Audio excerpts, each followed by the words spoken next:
ជំរាបសួរបងប្អូនទាំងអស់គ្នាថ្ងៃនេះយើងមកវិភាគតម្លៃហាងចេញមាសប្រចាំថ្ងៃសម្រាប់ធ្វើការជួញដូរនៅថ្ងៃទី27ខែ3ឆ្នាំ2026ហើយក៏ជាថ្ងៃសុក្រចុងសប្តាហ៍ដែលយើងអាច trade នៅថ្ងៃនេះមួយថ្ងៃទៀតសម្រាប់ធ្វើការរកប្រាក់ចំណូលពីការទិញលក់ហាងចេញមាសហើយចិត្តដាច់ខែ3ហើយអញ្ចឹងយើងត្រៀមខ្លួនបន្តទៀតសម្រាប់ធ្វើការទិញលក់ឬក៏ជួញដូរទៅលើការវិនិយោគតម្លៃមាសសម្រាប់រកប្រាក់ចំណូលបន្ថែមនៅក្នុងខែ4ឆ្នាំ2026ចូលមកកាន់ការវិភាគនៅថ្ងៃសុក្រចុងសប្តាហ៍នេះគឺតម្លៃទីផ្សារមាសកំពុងតែស្ថិតនៅក្នុង$4446ក្នុង1អោនដែលស្មើនឹង$5356ក្នុង1ដុល្លារទីផ្សារមាសបានហោះឡើងប្រមាណជាខ្ទង់ចិត្តទៅ80លេខនៅថ្ងៃសុក្រចុងសប្តាហ៍នេះដែលបានស្តាត់ឡើងពីតំបន់$4370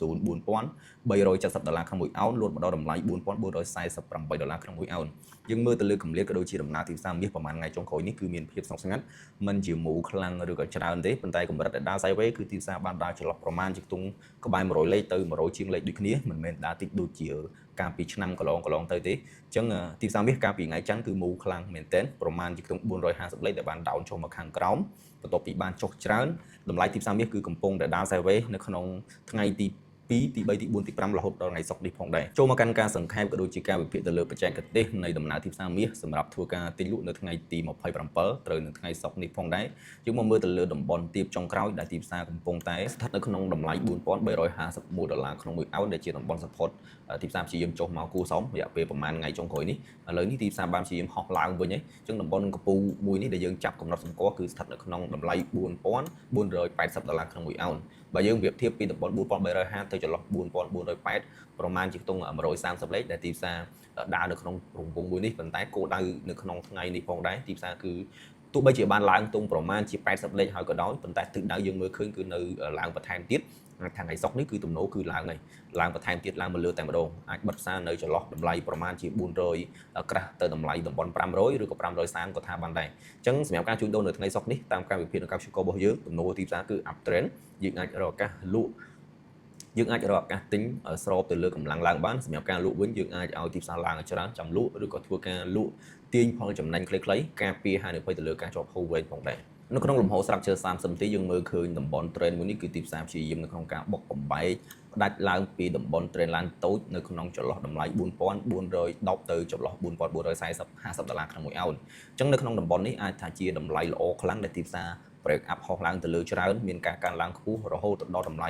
$4500ឬក៏$4550ក្នុង1អោនដែលជាទិសដៅនៅក្នុងការឡើងទៅលើបន្ថែមទៀតផងដែរទោះបីជាតម្លៃទីផ្សារមាសបានឡើងប្រមាណជាខ្ទង់80លេខហើយក៏ដោយយើងនៅតែមើលឃើញថាកម្លាំងទីផ្សារនៅតែឡើងបន្ថែមទៀតសម្រាប់ថ្ងៃសុក្រនេះដូចគ្នានៅក្នុងលំហូរ trend line 30នាទីមានតំបន់កំពូលទី1ទី2អាចថាតំបន់នេះជាតំបន់ទី3ដែលទីផ្សារព្យាយាមប៉ះអត់ធ្លាយឡើងទៅលើហើយព្យាយាម down ចុះមកក្រោមណាអញ្ចឹងយើងបានឃើញទីផ្សារបានចុះមកគូសំទម្លាក់ខ្លួនពីមួយដំណាក់កាលទៅមួយដំណាក់កាលតំបន់ support ចុងក្រោយដែលទីផ្សារបុកអត់ធ្លាយស្ថិតនៅក្នុង$4351ក្នុង1អោនដែលទីផ្សារបានចុះហើយឡើងហើយចុះនៅក្នុងកម្រិតប្រមាណជាខ្ទង់តម្លៃខ្ពស់ចុងក្រោយចុះស្ថិតនៅក្នុង$4600អញ្ចឹងយើងបានឃើញខ្ទង់ប្រមាណជាចន្លោះ250លេខនៅក្នុងកម្រិតមួយនេះអញ្ចឹងអាចថាទីផ្សារនឹងបុកឡើងបន្ថែមទៀតនៅក្នុងការបំពេញតម្លៃលូតមកដល់$4600វិញនៅក្នុងពេលឆាប់អាចថាថ្ងៃសុក្រចុងសប្តាហ៍នេះឡើងទៅមិនទាន់ដល់រៀងឆ្ងាយពេកប៉ុន្តែសប្តាហ៍ក្រោយអាចនឹងមកដល់$4600វិញតែម្ដងនៅថ្ងៃច័ន្ទដើមសប្តាហ៍សម្រាប់ការព្យាករណ៍និងការវិភាគទៅលើបច្ចេកទេសនៃដំណើរទីផ្សារនៅលំហូរ time frame 30នាទី1ម៉ោងនិង4ម៉ោងការវិភាគរបស់ខ្ញុំមើលឃើញថាកម្លាំងទីផ្សារមើលឃើញឡើងទាំងអស់តែម្ដងអញ្ចឹងកម្លាំងទីផ្សារគឺ bullish សរុបជារួមគឺមានការកើនឡើងអាចថាជាក្តីរំពឹងដែលយើងវិភាគមើលឃើញគឺតម្លៃ$4500ទៅ$4550ឬក៏ចន្លោះ$4600ក្នុង1អោនក្នុងរយៈពេលថ្ងៃសុក្រនេះឬក៏ថ្ងៃច័ន្ទសប្តាហ៍ក្រោយនឹងអាចទៅដល់តំបន់ហ្នឹងផងដែរអញ្ចឹងសម្រាប់ការជួញដូរគឺយើងរកឱកាសទិញទីផ្សារទោះបីជាចុះមកក៏មិនចុះច្រើនដែរអាចជាកម្រិតនៅក្នុងការ retestment នៅតម្លៃទីផ្សារកម្រិតមធ្យមហើយមានការកើនឡើងទៅលើទៀតអាចដំណើរថាចុះហើយឡើងបែបនេះអញ្ចឹងយើងរកតែឱកាសទិញនិងរងចាំទិញទើបល្អសម្រាប់ការជួញដូរនៅថ្ងៃចុងសប្តាហ៍នេះផងដែរតម្លៃមាសសម្រាប់ធ្វើការទិញលក់នៅថ្ងៃទី27នេះតំបន់ទី1យើងអាចរងចាំទិញនៅកម្រិតមធ្យមដែលស្ថិតនៅក្នុង$4408និងតម្លៃទី2ស្ថិតនៅក្នុង$4375ចំណែកតំបន់ទី3វិញជាតម្លៃដែលឆ្ងាយខ្លាំងដែលទីផ្សារមិនមានភាគរយចុះច្រើនទេតែយើងដោយសារថ្ងៃសុក្រចុងសប្តាហ៍យើងទម្លាក់តម្លៃទាបខ្លាំងទៅដើម្បីជាកត្តាមួយផ្នែកបើសិនចុះដល់គឺយើងអាចទិញបន្តទៀតនៅក្នុងតម្លៃនឹងបានស្ថិតនៅក្នុង$4340ក្នុង1អោន តំបន់ដែលយើងអាច sell បានខ្លីៗគឺតម្លៃ